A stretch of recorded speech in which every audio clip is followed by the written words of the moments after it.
Good afternoon, everybody. Today I'm going to be talking to you on the topic of vaping, and specifically vaping in your young teen years. So the first question that was asked was, why did I pick the topic? And really I picked the topic was because in my opinion it's really not marketed very much. It's not addressed. And I know when I was in high school it was extremely common, and it's even still a major thing today with young kids. So first I just want to rattle off some interesting facts. And the first fact is really what vaping is. It's not smoking.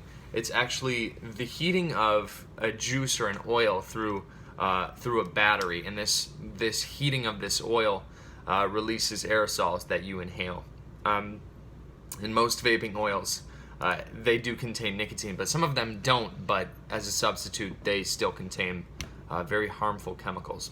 So vaping is becoming increasingly popular. There's several competitions that are being held, who could do the best tricks, who could have the largest puff. It's becoming idolized in society.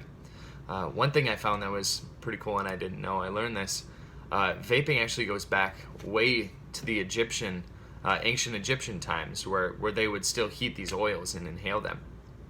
And lastly, an interesting thing is vaping, it saves money, and that's really why it's so common with young kids, because it's so much cheaper than other nicotine alternatives.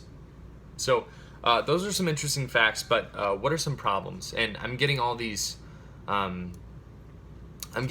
facts from a website called The Real Cost, and they go in through and expose a bunch of different facts on vaping and cigarettes and dip and other tobacco substances. So a couple problems. Vapes can expose you to nicotine, obviously, which causes cravings and other symptoms of addiction. And when you're a teen, your brain is still developing. And when your brain is developing, you are so much more susceptible to becoming addicted to nicotine. So, like I said, some oils don't contain nicotine, but they contain other harmful chemicals.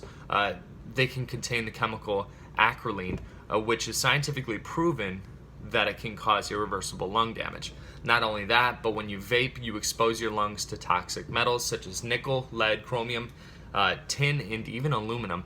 And these metals, obviously, they cause damage to your lungs. So not only that, but when a young brain is on nicotine, it performs differently. You think differently. Your mind is impaired. And obviously, when you're in school, when you're young, you need to not be impaired. So those are some problems. Really, what are some solutions? I think there's a big industry behind it, and there's not enough marketing being done to these kids. And this is my own personal thoughts now. When I was in high school, everyone thought, oh, vaping is cool, vaping is healthy, hence the term vapor. Everyone just thinks water vapor, like not nicotine. But in reality, that vapor does contain nicotine and chemicals. So some solutions, no one really comes to the high schools and introduces you to the problems with it. No one really talks about it. At least they didn't when I went to high school. So these are some hard facts. Hopefully you learned something. I definitely learned a couple different things, and I'll conclude with that. But thank you so much for listening, and I hope you have a great day. Bye-bye.